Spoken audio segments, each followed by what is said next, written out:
Greetings everyone, this is Rob Sanders with Simplilearn, and today we're going to talk about digital marketing course.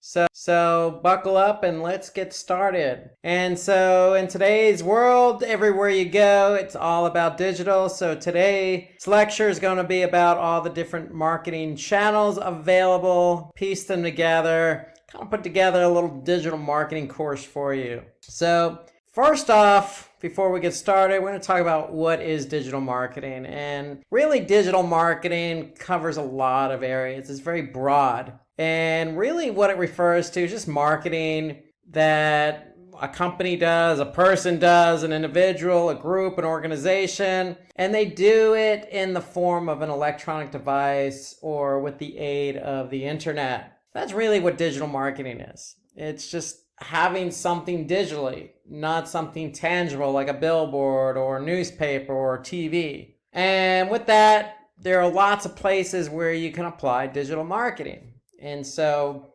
electronic devices, we think of mobile devices. And so you could certainly use mobile as a form of digital marketing or to help you with your marketing efforts digitally. Okay, you can create apps, you can run advertising on mobile, you can communicate with different people, your target audience, via different devices like WhatsApp and messaging. Okay, there's also search engines. Search engines is where a lot of people get their information from, at least start to do their research to get information. You got social media, lots of different social media platforms, all the way from tweeting to blogging to social sharing to social content. Okay, so a lot of platforms under the bucket social media. You also have traditional forms of digital marketing like email. You can use different email platforms to send out emails. So lots of different ways to communicate your product, your service, your message to a large number of people that are really targeted to your efforts. How is digital marketing useful? Well,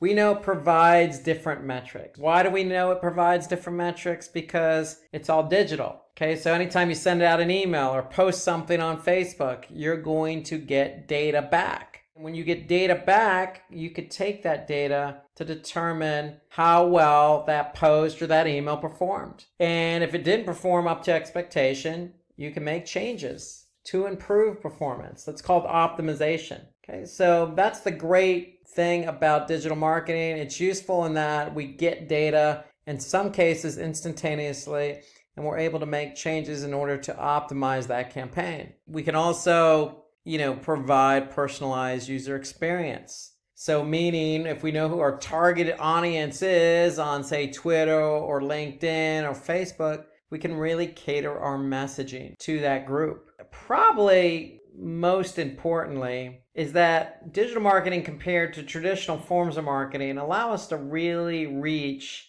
a global audience very easily at a very low cost. That's the key. So if I want to target people in India or Nepal or Pakistan, I can certainly do that. And I can do that with the snap of a campaign, and I can get data back. And based on the data, I can tailor that experience even better. Really, it just allows us to really hone in on a particular audience anywhere in the world very quickly. So these are just three of the main reasons why digital marketing is useful. Some other experiences or uses for digital marketing, again, it provides a cost-effective alternative to traditional marketing. So, for those that are familiar with purchasing advertising on, say, TV or radio, you have to pick a spot. You have to pick a program and then pick a time slot associated with that program. So somebody's watching a program and that program tends to draw in a specific target audience, then you want to show your ad around the time when that program is slotted to air on TV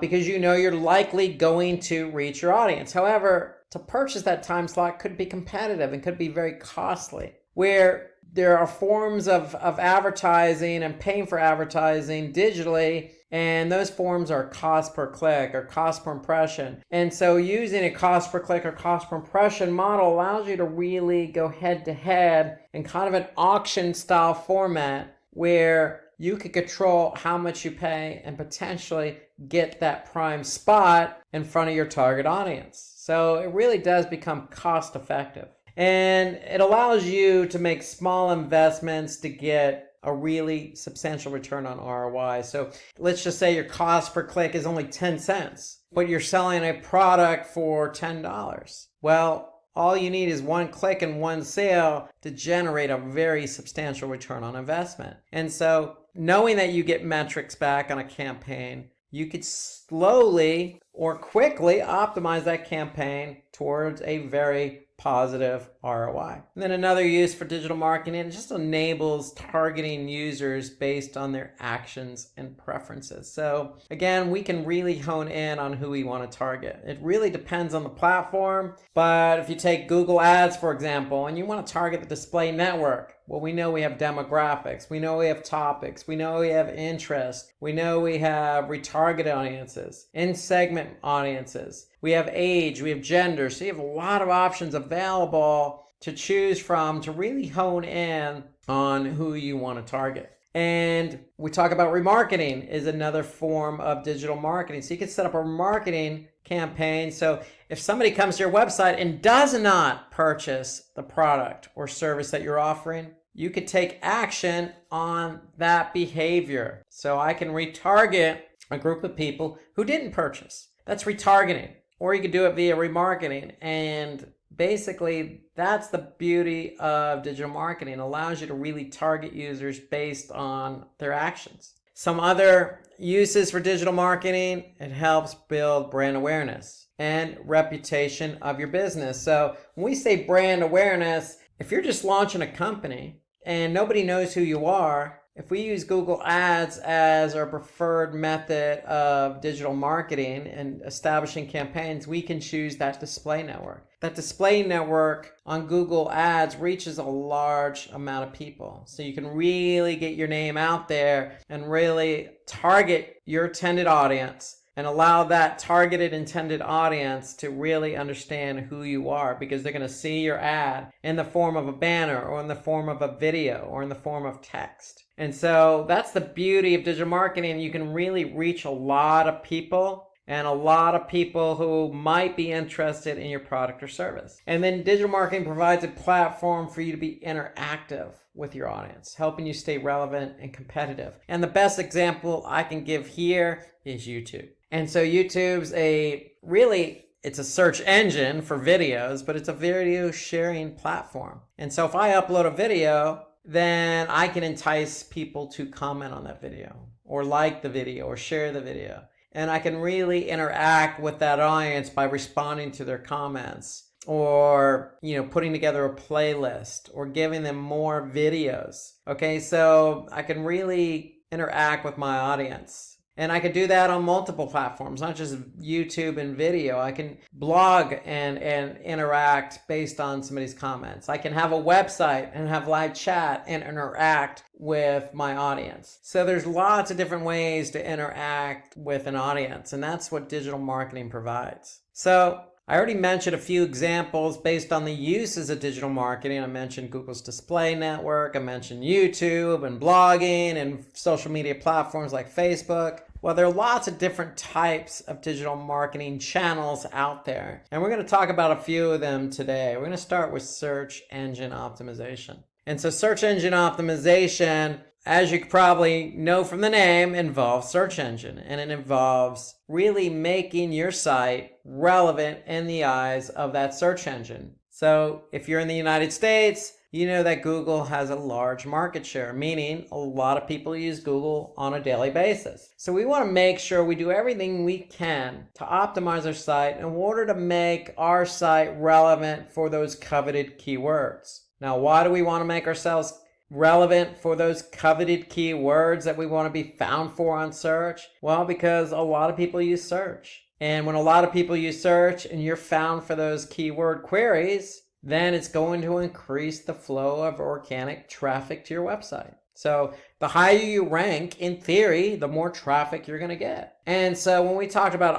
optimization, okay, how do we optimize our site in order to be relevant in the eyes of Google? Well, it really comes down to a two-pronged approach. You have on-page SEO, you have off-page SEO. On-page has everything to do with your website in order to make it relevant. Off-page has everything to do with your website, but not on your website. It means that how can we become relevant by linking to other websites, for example? How can we become relevant by getting our content on other platforms so we become relevant in the eyes of Google? So that's off-page SEO. So SEO is always going to be two-pronged. What you do on your website and what you do off the website to make sure your website, your domain, whatever that domain is, .com or .org, is relevant in the eyes of Google. And so let's take a look at on-page SEO first. So like I mentioned, it involves optimizing your website.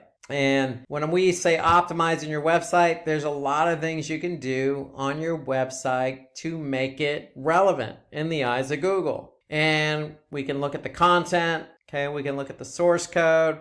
And so there are a lot of different components to be looked at here. So you have the header tag, you have the meta description, you have the alt tag, you have how fast your page loads, you have internal linking, you have a sitemap, you have lots of different things going on here. And so for me, one of the first things you should do when you create a page on your website is to make sure the title tag is unique and includes those keywords. So if we look here at this example, the title tag is important because that's what shows up in search results. Here you can see the title tag on Google is up to 65 characters. So you always want to include that keyword in the title tag. Then you have your URL, and then you have what you call a meta description. So that's underneath the URL, underneath the title tag. And again, this is in search results. So organic search results. Somebody types in a keyword, you want to be found, and you want your title tag to stick out, and you want your meta description to specifically describe what it is you're offering.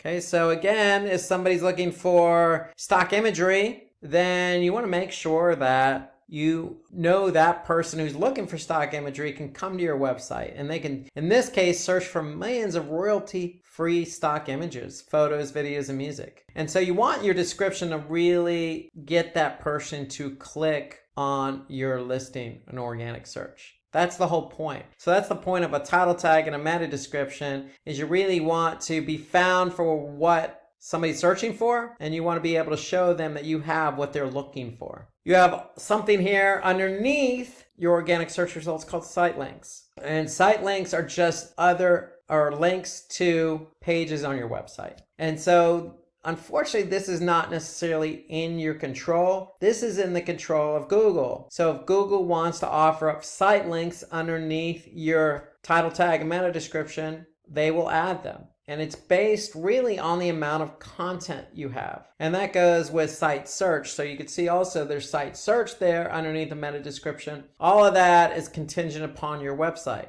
Do you have a lot of content? And if you have a lot of relevant content, then Google will naturally add in site links underneath your organic listing to links to other pages on your site. So that's on-page SEO, and now we're going to look at off-page SEO. Okay, so off-page SEO involves using promotional methods beyond just optimizing your site. For example, optimizing your title tag and meta description might not be enough to get you to rank for that coveted keyword query. So we need to do some link building. We need to get our name out there on other websites. Okay, so we need to be able to establish some external links or backlinks from high quality relevant sites to our site. And it may not just necessarily have to be a link, because Google recognizes linkless backlinks. So just having a reference on a high quality site may be good enough to get you in the eyes of Google to become more relevant.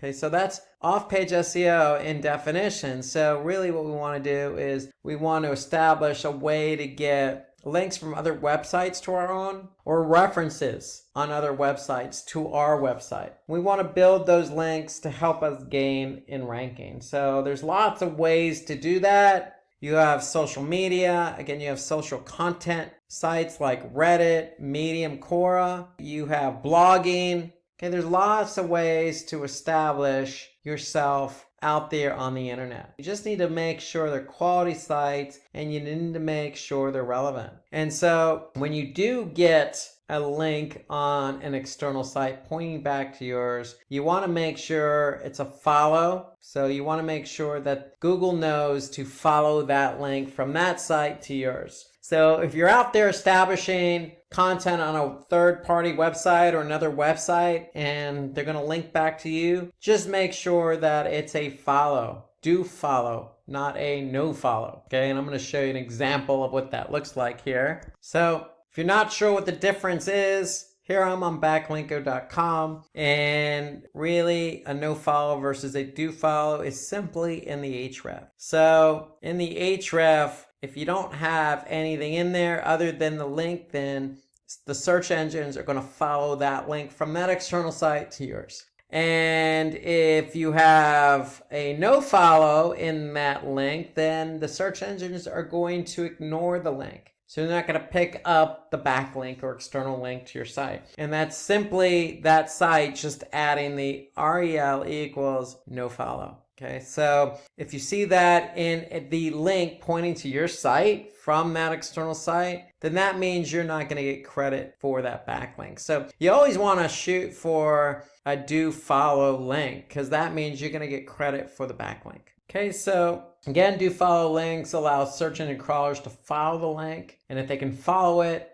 you're going to get what they call link juice, and that's going to establish some reputation to your domain. A no follow link basically doesn't allow the search engines to follow that link. So it doesn't pass on the link juice. Now, again, search engines like Google are smart enough to pick up the association between a website that talks about your website and your website. So meaning, if you don't have a link and if you have a no follow link on that site, don't fret, because Google has come a long way. They're not necessarily focused on links, though it does help. So for example, if you are on a very prominent site and there's no link, then you still may get credit, because Google does recognize linkless backlinks. And that's what they call a linkless backlink, is just having a reference on that site. But you always want to try and get that follow,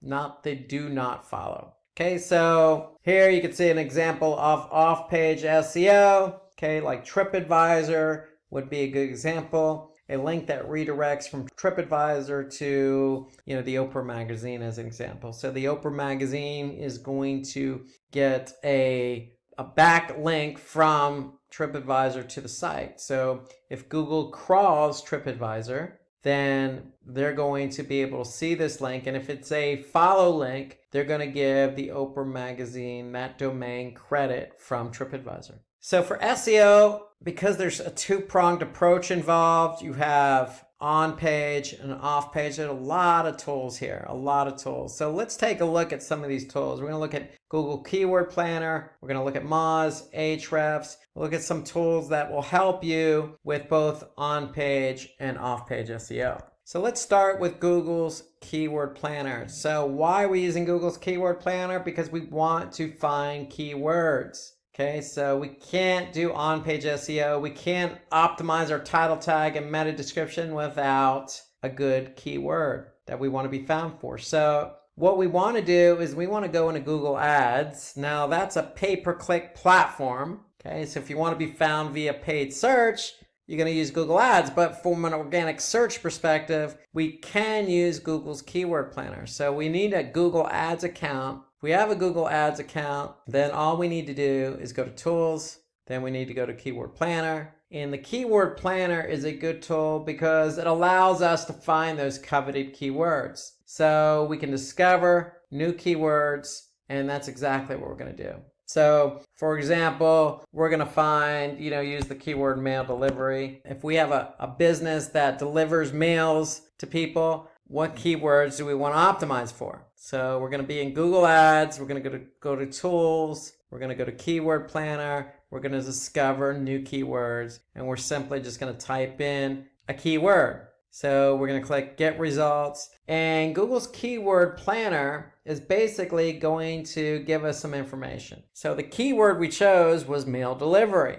And they're telling us that on average over the last 12 months, there's 22,200 search queries on average over the last 12 months. Okay, so I could see if I hover over the graph here, I'm going to be able to see the average over 12 months. Okay, so here I could see the average over 12 months from July to June 2019. So here, what do I want to do? I want to look for trends, because here I could see the averages go up and down a little bit, but 22,200 is the average over 12 months. And then Google's keyword planner also tells me how competitive that keyword is. So if it's highly competitive, but it's got a lot of search volume, it could be a keyword I may want to covet. But the beauty of the keyword planner is that they also give you other keywords to look at. Okay, so meal delivery service is 49,500. Okay, so here you got some other ones. Best food delivery service, 9,900. Again, some of these are very competitive, but some of them aren't. And so you want to be able to do your due diligence, do some analysis, and figure out what keywords work best for you that aren't going to be competitive, but at the same time give you some search volume. So if you do rank for that keyword, you should expect X amount of clicks on that keyword based on the volume. So that's Google's keyword planner.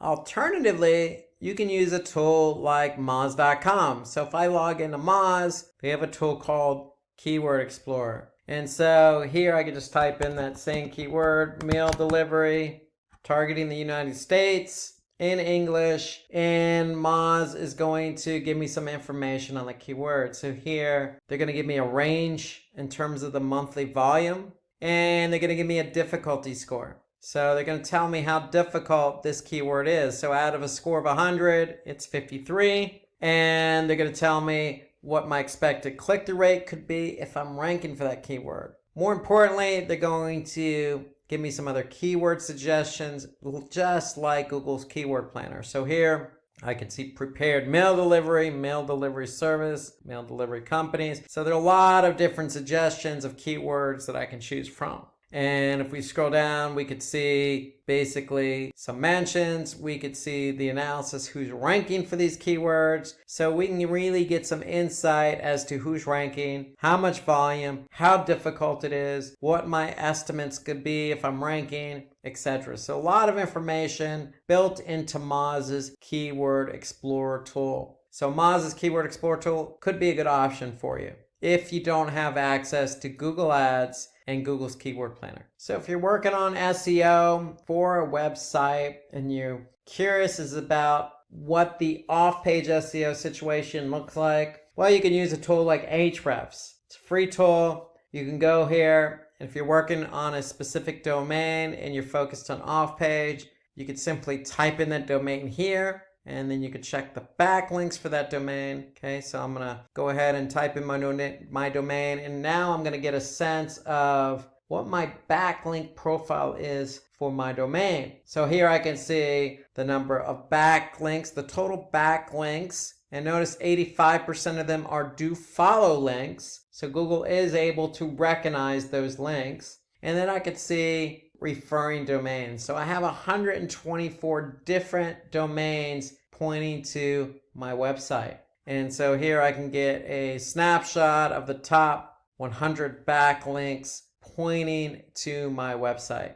And so this just gives me a snapshot of what's going on with my off-page SEO performance. Again, it's a free tool. It's good to use because it gives you an idea of what your off-page SEO situation looks like. Okay, another tool you could use is Pingdom. Okay, you can set up a free trial here. It's good for 14 days, and it allows you to, look at page speed. It allows you to monitor the site itself in terms of, visitors, maintenance, etc. So you can use Pingdom as well. However, it's only a 14-day free trial, but it does give you some good insights into SEO.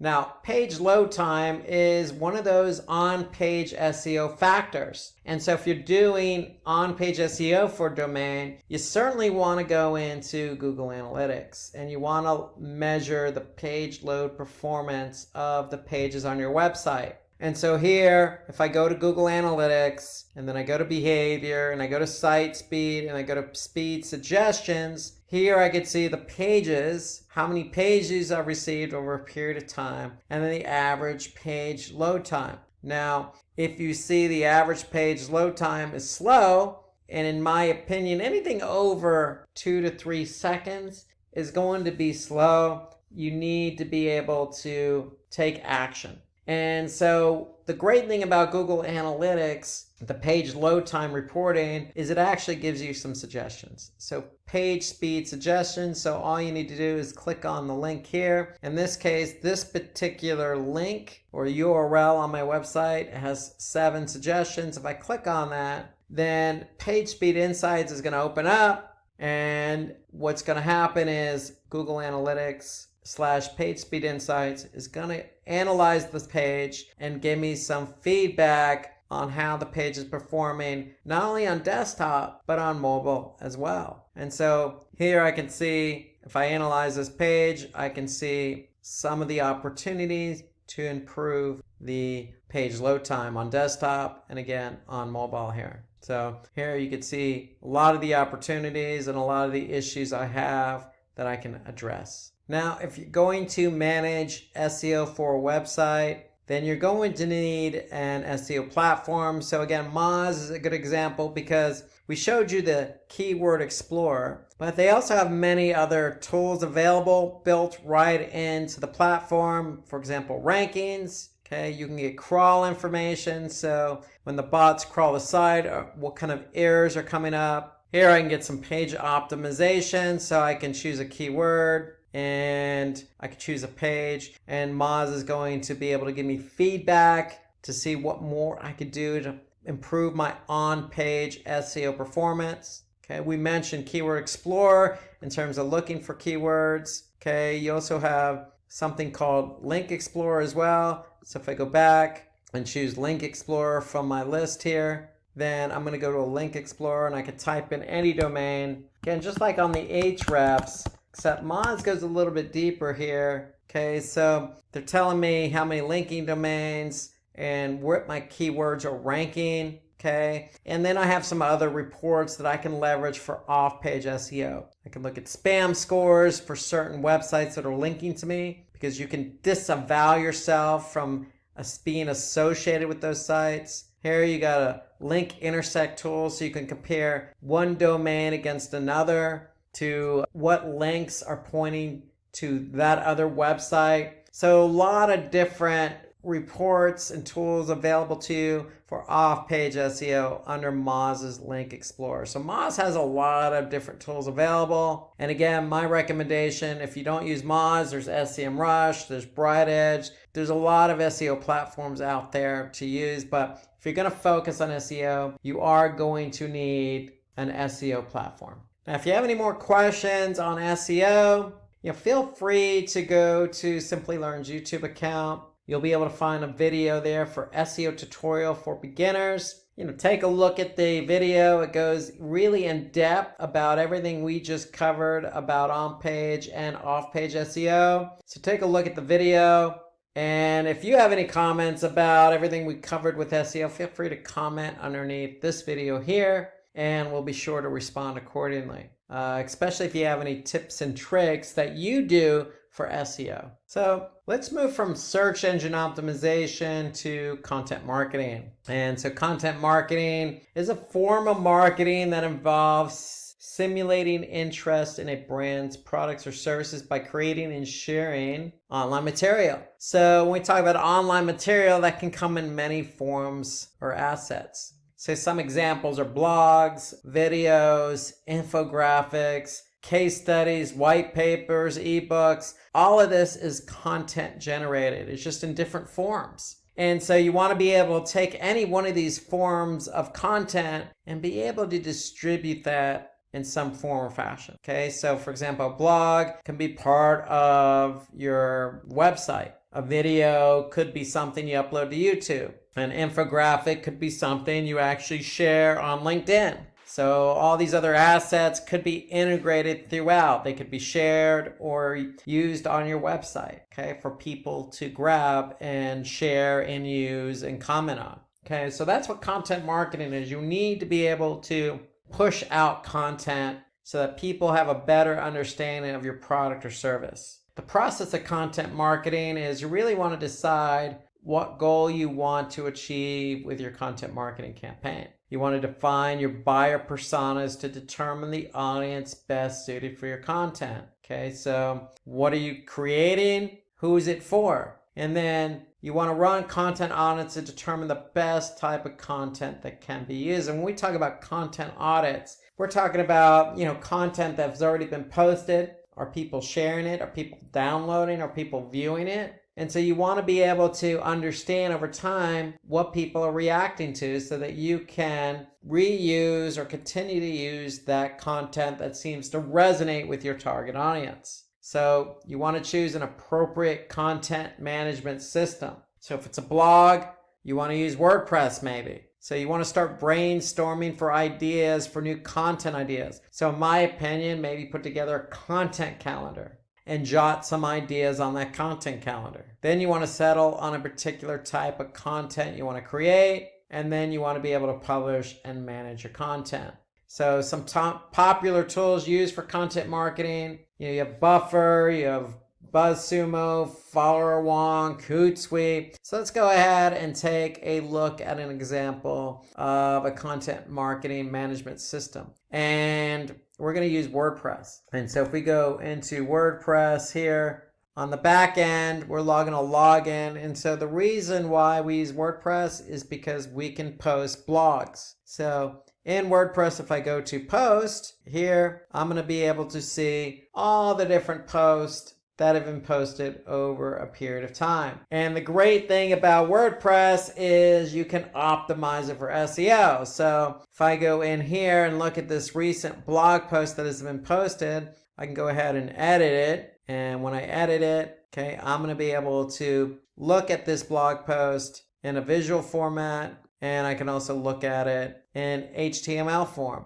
So notice the great thing about WordPress is I can use imagery, I can insert videos, I can insert infographics, I can attach a white paper, a case study to it. And then again, we have something called Yoast SEO plugin. So we've installed a plugin here. So that'll help us with optimizing that particular blog post for that particular keyword we're trying to target. And so here you can see our focus keyword is remarketing and retargeting. Okay, so we have that in the title tag. Okay, and we also want to make sure it's in the meta description. And so here we have an internal link. We have it in the introduction. Okay, we have it spread throughout the content. So Yoast does a good job of allowing us to make sure we're integrating that keyword into our blog post. But the key to blog posting is we want to, again, follow the process. We want to be able to choose content for our intended audience.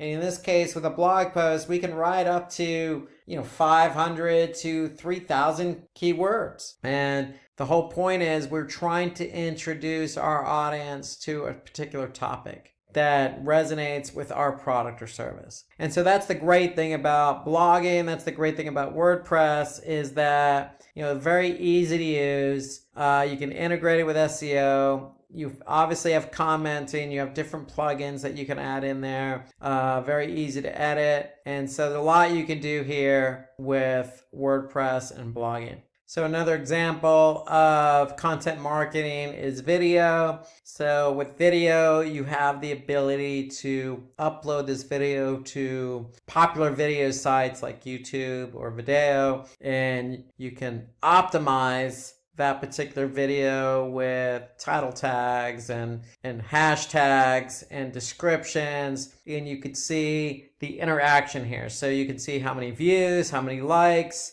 shares, the ability to share, the ability of people for saving it. And there's just a lot of interactivity when you have video. You can also use video, as I mentioned, on your blogging platform. If it's WordPress, you can also use video in social media platforms like Twitter, LinkedIn, and Facebook. So video is a very popular form of content marketing. Lots of good video tools out there to create a video. A high quality video is what you want to put your product and service in the best forefront. Okay, so that people can react, they can share, they can comment, they can follow, they can like. Okay, so that's what you want to do, is think about video, because video is very versatile and powerful in terms of getting your message out there. So let's move from content marketing to social media marketing. And social media marketing really involves creating content, if it's that blog, if it's that video that you created for content marketing, and really using different platforms to increase your visibility, whether that be traffic, whether it be engagement, whether it be brand awareness,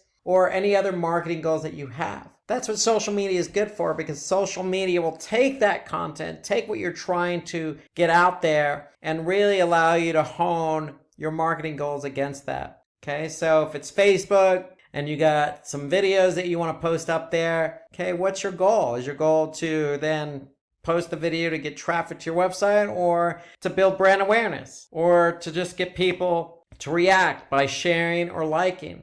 And so that's what social media is good for. It's really good for taking content and really distributing it to your target audience. Okay, so sharing content allows you to, generate user-generated content, or it allows you to create interactive content. And again, you can use infographics, or you can apply content with imagery, or post videos, or do things that are interactive like polling and contests. So a lot of flexibility in terms of the content that you could share on social media. And so you want to establish a process for social media marketing. So this is the digital marketing course of it. So you want to be able to have a process, and you want to be able to set up goals that you want to achieve with your social media campaign, because just posting content for content's sake is really not going to generate anything for you. So you want to set up those goals ahead of time. Then you want to understand what content would be best suited for your target audience. So if our goal is to generate brand awareness, then maybe an infographic is what we want to do. Okay, maybe that's the best choice of asset for our target audience based on the platform. With social media, we also want to research what the competition is and find out what works for them. So it's very easy to do on social. So if you already have a competitor on Facebook, you can always go to your competitor's website, and you can always see what they're posting and what kind of reaction engagement they're getting for a particular post. So it doesn't help before you go live to do some due diligence about your competition. You can also conduct a social media audit. And again, what we mean by audit, just like on the content side, we want to be able to see what's worked and what's not worked in the past. And with digital marketing, recall, you can get instant metrics back. So if you posted something last year and you're thinking about posting it again, you probably want to do an audit to see over the past year what posts have worked and have not worked for you. Then you want to pick and choose the social media channels or platforms and to find a strategy for each of them. Because if you have a video, then the video may work on, say, YouTube or Instagram, but may not necessarily work for LinkedIn and Twitter. And so you want to be able to pick and choose the asset, the strategy, and align it with the appropriate platform. Then you want to take inspiration from case studies and other famous brands. So again, continue to learn. I mean, that's the beauty of social media marketing. Most big companies, medium-sized companies, even smaller companies that have performed well are out on social media. So take a look at some other companies that inspire you, or some other companies in your industry, or even, again, your competitors, and see what they're doing and what they're posting and what kind of engagement they're getting. So you should always, be able to seek out what others are doing on social. And to me, this is important. Create a social media content calendar. And This isn't necessarily the very end of the process. This goes back to the beginning of the process. So when you're establishing goals and you're establishing what kind of type of content you want to use, that should all be part of a social media content calendar. And I'm going to show you an example of one here shortly. And then again, you want to be able to test, evaluate, and adjust your strategy, because again, you're getting metrics. And if you post a video on Facebook and it's taking off, then meaning in terms of likes and shares, you probably want to consider maybe doing another one that complements that. So here's a broad example of a content calendar. Again, it's in a spreadsheet. Again, by no means does one size fits all, but just to give you an idea, if we're blogging, what we want to do is we want to pick our target audience, maybe that be country or particular demographic, and you want to come up with some topics ahead of time here. And you want to maybe put the status up there of, it's just a draft or an idea. When it actually does go live, you want to turn it on live. You want to pick your date, add some comments, okay? Create your content. And, what's good about a content calendar is you can also work in SEO, so you can assign keywords. And then you could add those keywords to Moz for ranking. You can create your title and meta description. Then you can carry that content forward and choose a particular social media platform to post to.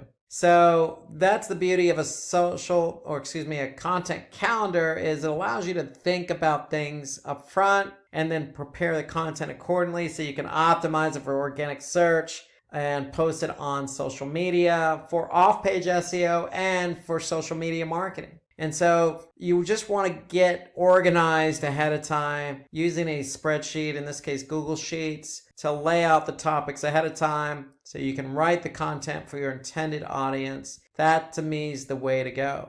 Now remember, there's lots of different forms of content that you can use with social media marketing. Here we have video, so you can see this video can be posted on YouTube or LinkedIn or wherever. And the whole point is you want to be able to measure engagement. Here you can see this is just an image. It's just a file, and this has been posted on Facebook. So here we can see how many likes and comments and then shares. And so you want to be able to leverage different forms and different assets across social media to see actually what works and what doesn't work. And again, look at what other companies have done, whether they be competitors or not. See what type of assets they're posting and what's working for them. Now, when it comes to social media marketing, there are lots of tools available. Okay, you got Buffer, Hootsuite, Sprinkler, Post Planner, Later, Sprout Social. I mean, the list of social media marketing tools is endless. And just like SEO, you will need a platform to work with. So with SEO, we showed you Moz as the SEO platform.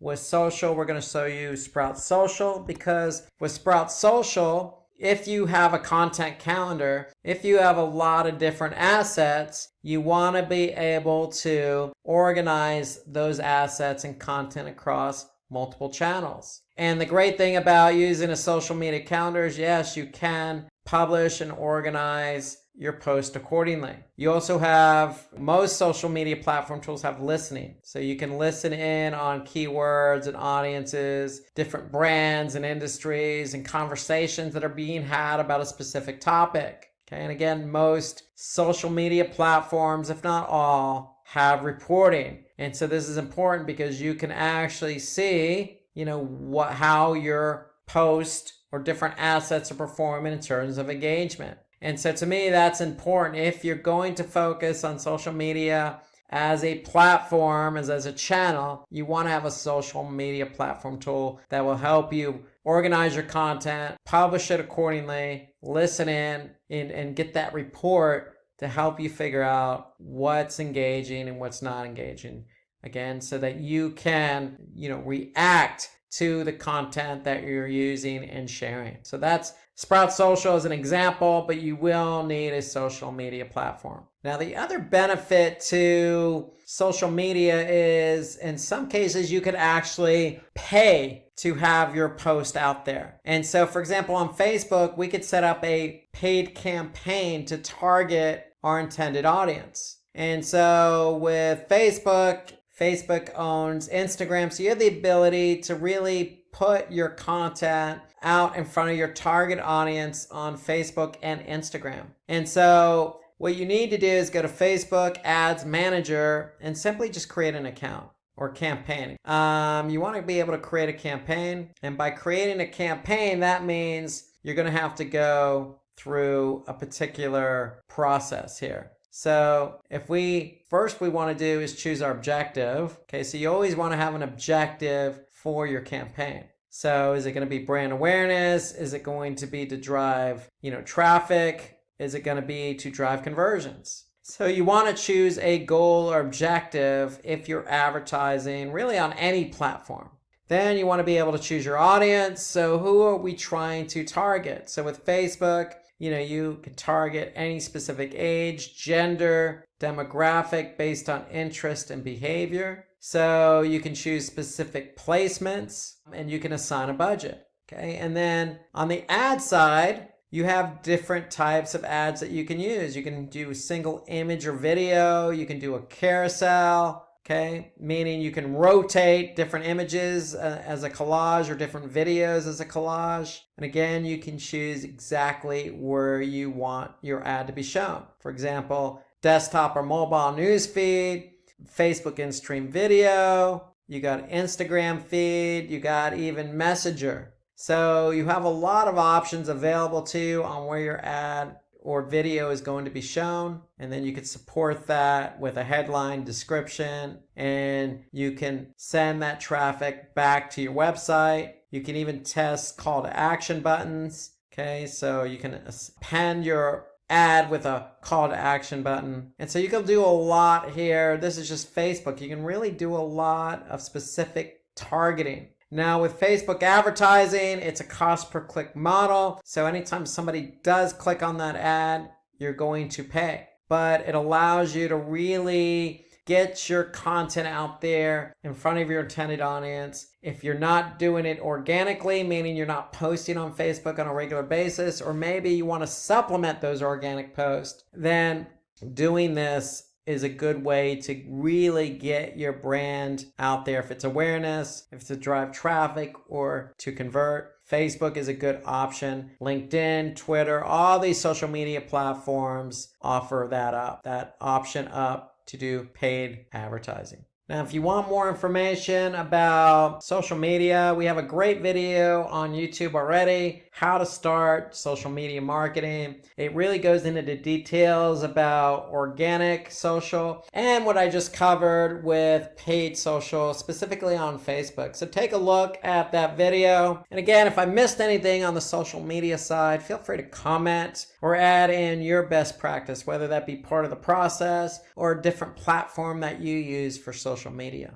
Okay, let's switch to our next digital marketing channel in search engine marketing. So search engine marketing is an advertising model that is good for driving traffic to your site because you're paying each time someone clicks on your advertisement. Now, how is that an equal trade? Well, because you can advertise on channels or search engines like Google or Bing or AdRoll, which has a big network that includes Google, you can actually pay your way to the top of search engine rankings. And so if you're at the top for paid search and somebody searches something like shoes or something to that effect, your ad can appear at the very top, even above local search, even above organic search. And so the visibility is there. It's a good way for you to then get that traffic that you covet for certain keywords. And because you're getting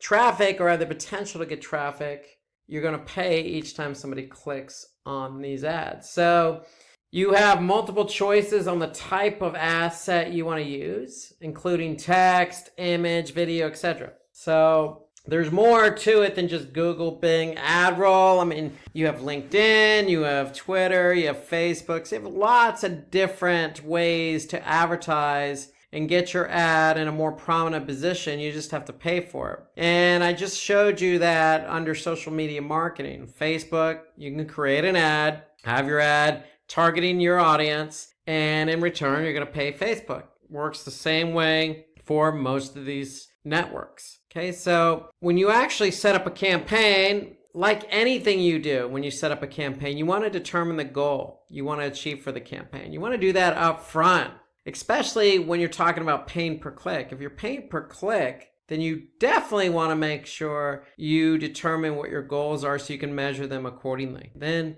you want to choose, in this case, a relevant list of keywords. You could do it for your brand, meaning you could choose your own brand keywords. You could choose keywords related to what your brand is trying to offer, whether that be a service or product. And once you choose a relevant list of keywords, you can finalize those keywords and then bid on them. So once you start bidding on them, then what you're going to do is align those keywords with a headline. So it's all done within the framework of any platform you're advertising on. Really, the key here that I want to really emphasize is when you establish a campaign or set up a campaign, you need to establish what the goal is. Because when you actually choose your keywords and write your ads and launch the campaign and start paying Google or Bing or whomever it is you're advertising with, you want to be able to measure those goals. So that's really the important part here. Because regardless of where you advertise, you're going to be able to monitor campaign results. And so with Google, you can even import conversions into the campaign. So for example, if I go to Google Ads, for example, if I go to Tools, okay, you can see I'm running campaigns. What am I trying to accomplish with these campaigns? Well, in this case, I'm trying to get donations. People click on donations. So I can go to Tools, click Conversions, and then I can see what conversions are added to my account. And that way I can measure my campaigns against these conversions. Okay, if I don't see a conversion here, I can certainly create one or import it from, in this case, Google Analytics. So that's the important thing. You want to be able to measure your campaigns with your conversions. And then just as important, you want to be able to optimize your campaign. Because if it's not performing, if you're running a campaign, you're running up costs, and you're not getting conversions, you're probably not going to be continuing to run those campaigns. So you want to optimize your campaign and retarget potential customers. So retargeting is always a good option. Retargeting is targeting someone that went to your website and basically acted in a certain way, meaning they went to a certain page or abandoned a cart or actually purchased or downloaded something. Okay, you define what action you want that audience to take in order to retarget to them. Okay, so the whole point is you can configure your retargeting campaign based on certain behavior on your website. And the whole point there of retargeting is you're pulling people back to your website. So in addition to optimizing, search campaigns, one of the benefits of search engine marketing is you can run retargeting campaigns. So here's an example of an ad. Okay, so here you could see it's a good ad in the sense that it's using everything available to it. So for example, here I could see 3 headlines. So Google, in this example, allows you to add in 3 headlines. So here you could see Simplilearn official site, get certified, get ahead. Then you can see simplilearn.com.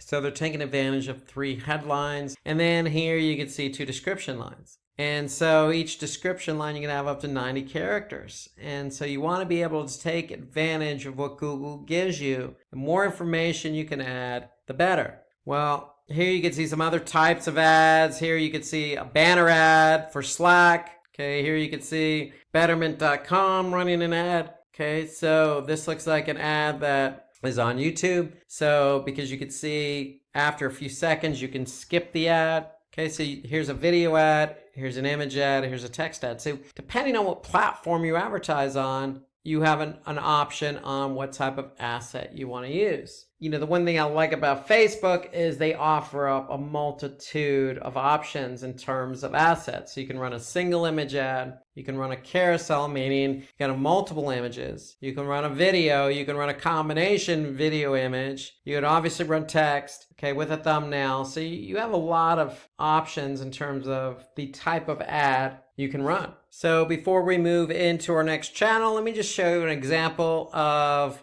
how an ad actually looks on a particular website. So here you can see I'm on BuzzFeedNews.com. Okay, here you can see Volkswagen Golf is running an advertisement in Spanish on this particular site. So they're either using Google or some other platform, and having that platform, if it's Google, post their ad on this particular site. So here you can see it's a banner ad. And if we're in Google Ads and you're setting up a text ad, let me just run through you what that text ad looks like. Remember, you want to always take advantage of what's offered to you, because especially text ads, you have very few characters, and with very few characters, it's hard to get your message across. So with Google, you have your final URL, which is where people are going to go to after they click on your ad, but you have not one, not two, but 3 headlines that you can take advantage of. So if we're talking about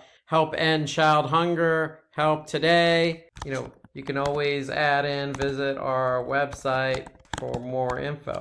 I mean, you want to take advantage of what's available to you. Now, again, here you can see in this example, I'm only allotted 30 characters. And so if you go over, then your ad's not going to get approved. So you really have to be cognizant of the character counts and getting your point across, because writing text ads is not the easiest thing to do when you're limited to characters. Now, with Google, you have what they call display paths. So after the domain, you can add in a couple of keywords in there. And then you have description line 1 and description line 2. So again, take advantage of what's available. If you're not sure what copy to write, grab some from the website and paste it in there. You want your ads to be healthy and to have as much information as possible. And then the one thing I will say about Google Ads is they also have extensions. So extensions are exactly that. They're extensions to your text ad. So here you can see I have 4 extensions. These are actually site links. So Google Ads offers up something called ad extensions. So it could be call outs, site links, it could be location extensions, app extensions. They have a number of different extensions that they can append to your ad. So take advantage of that as well. Remember, the whole point of ads is to make a compelling case for your product or service so that somebody can click on the ad and go to your website and then perform the action you want them to perform. Now, if you have any more questions about Google Ads, feel free to check out our in-depth video about Google Ads. It covers everything A to Z on Google Ads. We also have videos on our Simplilearn YouTube playlist for Facebook, Twitter, social media marketing. So if you're curious to know a little bit more about search engine marketing, check out any one of these videos that we have listed on our YouTube channel. Okay, so let's move over to affiliate marketing now. And so with affiliate marketing, really it's interesting and unique in that affiliate marketing involves paying out commissions. And who are you paying commissions to? Well, you're paying commissions to website owners or publishers or people who have websites with lots of content or people who have websites that attract a lot of users. And so the whole point is you want to be able to find those websites to advertise your product or service. Okay, these people who are selling your product or service on your behalf are going to get commissioned or incentivized based on whatever action you put out there. So it could be registrations, just getting your affiliates to help you with getting people registered, or signing up for your email, or for a lot of you, conversions. You're trying to sell a product, so you want help in selling that product. Or it could be subscriptions, okay, signing up to something. Okay, so you determine what it is you want to incentivize your affiliates for. You also determine how much you're going to incentivize them. And that's the great thing about affiliate marketing. It's no different than having a sales team to support you. What are the steps for affiliate marketing? Well, you need to find a platform. There are lots of different affiliate platforms out there. Commission Junction or CJ.com comes to mind, because these platforms are going to help you find these affiliates or partners. Okay, so they're the broker in all this. And so once you set up your platform, you're going to establish rules, guidelines, post images and banners and assets for those affiliates to use on their websites.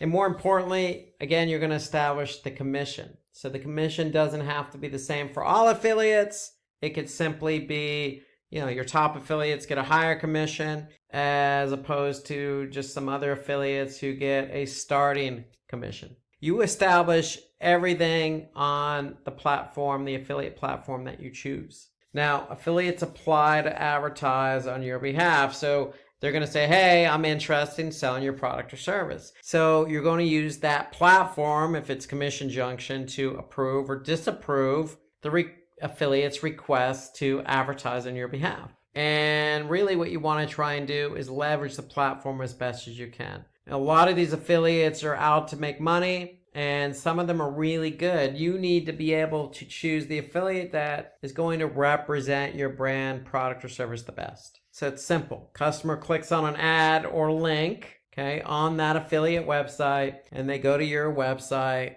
and they perform an action. So that could be a purchase, a registration, a subscription, a download, an email sign up. You determine that. And the great thing is these affiliate networks, the CJs, Commission Junctions of the world will record everything. They're tracking not only traffic from the affiliate website to your website, but they're also tracking the conversions. The transaction is validated and credited to the affiliate by the broker. And then the affiliate is paid his or her commission. So that's how it works. So the more the affiliate sells or converts on your behalf, the more they're going to make. And that's the beauty of the affiliate network.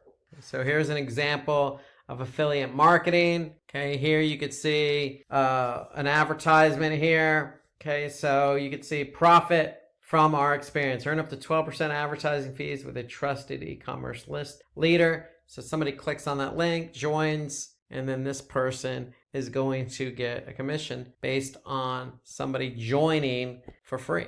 Again, I mentioned Commission Junction. There are also some other affiliate marketing tools out there. Amazon Associates, AWin, Trade Doubler, Max Bounty. I mean, there's a lot out there. CJ.com is the one I've used in the past, but give some of these other platforms a chance. Okay, it doesn't hurt to even be on multiple platforms. You have nothing to lose. Okay, when you're on a platform, basically the platform again is acting as the middle person. They're introducing you to affiliates. And so every time you actually pay an affiliate a commission, they're going to get their cut of it. So they're going to get a small percentage as well. So just keep that in mind, but give it a try. Try one or two of these affiliates. If you find you're getting quality affiliates that are selling your product or service, great. If you don't, then, feel free to change, affiliate networks. It's that simple. But the key here is find the affiliates you think are going to best represent your brand, product, or service, because those affiliates are likely going to be the ones to convert for you. And if you're a small business starting out and you need some help, affiliate marketing is the way to go. Okay, let's move over to native advertising. Okay, so native advertising. So native advertisement means that your ad is showing up next to content that basically naturally fits. So these are advertisements that are featured on a platform alongside the content, okay, that isn't paid for. Okay, so for example, here you can see a paid post. Okay, this is by Spotify. Okay, this paid post, okay, was on BuzzFeed. This particular post was probably on a news article related to music, because they're talking about bands that probably wouldn't exist without Led Zeppelin. Okay, so for Spotify, you using native advertising allows them to put their ad next to content related to their ad. Here you can see another BuzzFeed article. Okay, 11 great Amazon deals that will be music to your ears if you're an audiophile. Here you can see an advertisement next to the article. So you can see the ad about Led Zeppelin, and here you can see the actual article is about music. So the whole point about native advertising is making sure there's a connection between the ad and the article. So Spotify is advertising, okay, their product and service on an article on BuzzFeed, which happens to be about music. So a good example, we used BuzzFeed just a second ago. So if we go to BuzzFeed, here you can see I'm on TV and movies, and here you can see got an ad here. If we scroll down, keep scrolling down, we can see another ad here for HBO. And so this ad makes sense because it's placed on TVs and movies. So people who go and read the content are going to see an ad related to that content. So that's generally what native advertising is. You need to be able to place the ad on the right pages. Okay, so you're going to need an ad network for that. So we talked about paid search advertising. We talked about Google Ads. So Google Ads has the ability to place your ad natively on particular pages that are relevant to that ad. So that's really what native advertising is all about, making sure that your ad is placed next to content that's naturally relevant. So if you need more information about affiliate marketing, feel free to visit Simplilearn's YouTube channel. We have a nice in-depth video about affiliate marketing so you can get more information about the platforms, how it works, and all the tips and best practices about how to run a successful affiliate marketing campaign. So let's turn our attention to email marketing now. So email marketing, very traditional form of digital marketing. It's been around the longest. It's kind of the grandfather of all digital marketing channels. So email marketing really is used to personalize emails in order to convert that recipient or that prospective user into a customer. And so like all the other digital marketing channels, we want to follow some type of flow or process or methodology. And the first step in email marketing is you have to identify your target audience. Okay, when you identify your target audience, you're going to create a segment. Okay, so in other words, you don't want to send one email to everyone because not everyone is going to be interested in that email. So in order to get somebody interested, you need to be able to send an email tailored to that audience. Okay, so that audience can respond and react accordingly. So once you target that audience and create segments, email segments, you're going to create the campaign and set up an appropriate call to action. One note here is when you create the campaign and set up that appropriate call to action, that call to action is going to be aligned with your goal. So what is the goal of the email campaign? Is it simply to get people to click on something and purchase? Or is it simply to get people to click on something and sign up or watch something or submit some information or download or whatever the case? You need to establish that up front just like you would with a search engine marketing campaign or any other type of campaign you want to run. So there are lots of tools out there. Just like with affiliate marketing, you want to choose an appropriate email marketing tool. There are plenty to be had, each work in a very similar nature. Some offer different pricing models, meaning, you can send an email to X recipients for a flat fee, or you pay a small amount per email address. Each one is slightly different in terms of how they price, but in terms of the features, they all work in a very similar fashion. And we're going to show you an example of one here shortly. So when you choose that email marketing tool, you're going to test your emails before you send them out. And then when you test your emails, you're going to use that email marketing tool to actually send the campaign after it's been tested. Okay, so you want to send the campaign, you can immediately send them out or you can schedule them. Now, a best practice with an email is when you actually send one out, you're sending an email out to your target audience, you want to create probably 2 emails per segmented audience. Why? Because you want to add an attractive subject line and copy to the email. But if you send 2 emails to the same target audience, then you want to test the subject lines. You want to be able to see what subject line is going to entice somebody to open the email. Okay, that's the beauty of email marketing is you can do that. Okay, so you can set up a design based on your target audience, but it's always the subject line that people see first. So you want to write an attractive subject line and copy that's going to entice somebody to open the email. So why not send 2 emails to each target audience? That way you can see what email subject line works best. So that's the whole idea about performing A/B tests to test out different ideas. It doesn't necessarily have to be a subject line. It can be the same subject line, 2 emails, but the difference being the body of the email. It's totally up to you, but the idea here is to always split out your emails per target audience. And just like any other channel, whether it be affiliate or search engine marketing or organic search, you want to analyze performance. And in the case of emails, it's always about open rates. How many people are opening? Then how many people are clicking? And then how many people are actually responding? Are they converting or downloading or whatever it is you want them to do? You need to be able to monitor the behavior because, for example, if your open rates don't work or they're low, then you know something's wrong with your subject line. So you want to be able to make an adjustment. So here's an example of an email from Airbnb. It's a simple email, okay? They're just simply trying to get somebody to click on that call to action to take the survey. Okay, that's really all it's about here with this particular email. So who's their target audience? Well, their target audience could be somebody who's already stayed at a Airbnb property,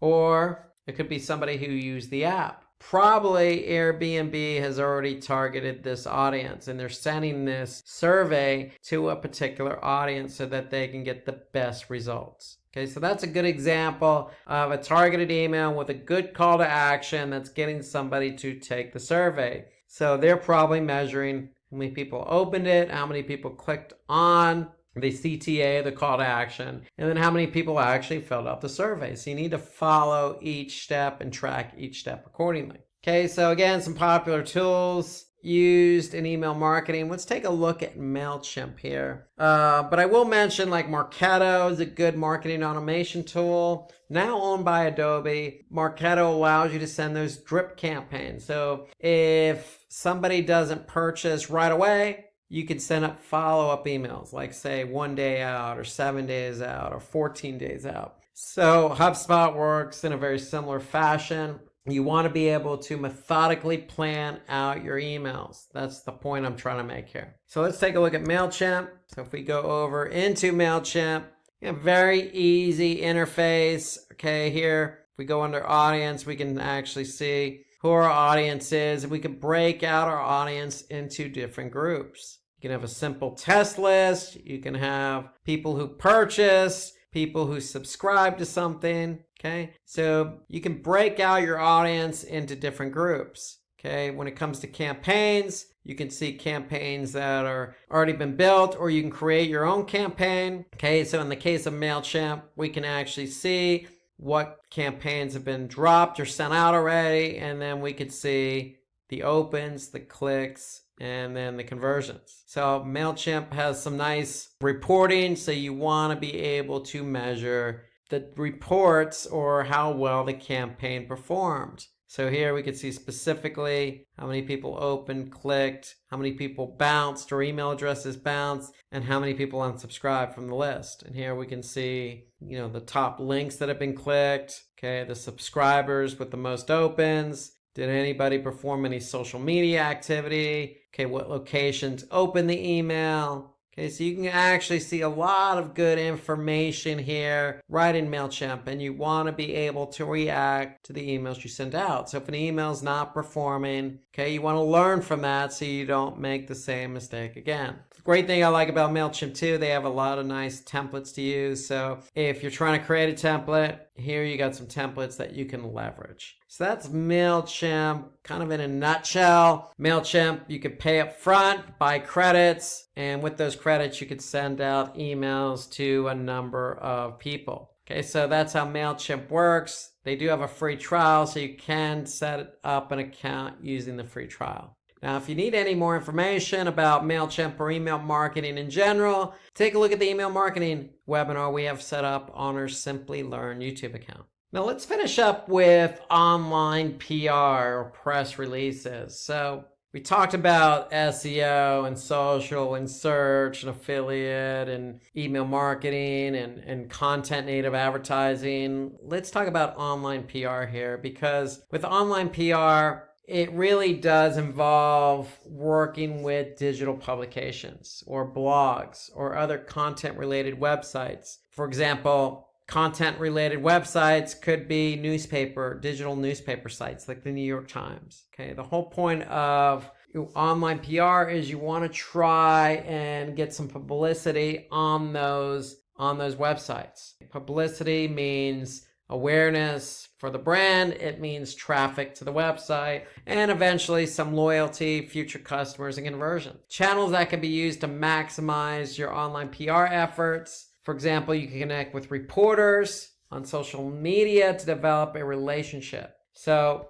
you can just follow some reporters, see if they're covering specific industries or verticals, and if they are similar to what you're offering, then it's probably a good idea to reach out to them. You can use engaging user reviews to help humanize your brand, or you can respond to comments that help generate productive conversations. So those are all certain things you can do to generate awareness and buzz for your brand. So really the one thing I want to point out about online PR is basically you can also hire a PR firm and they can do some of the heavy lifting for you. Or like I said, you can reach out to different reporters or different influencers even to help push your product or brand. Now, if you're trying to go at it alone on the online PR, what you could do if you don't reach out to reporters or influencers, or you're active in trying to build your brand through conversation, you can always use a third-party service like PR.com. So PR.com allows you to, basically create your own profile, submit content to your own profile, or even submit press releases. If you submit press releases, then other news agencies are going to pick up on those press releases. So it's a good way to get your press releases out there. Likes of Yahoo and Google might pick up those press releases and give you some, much needed visibility.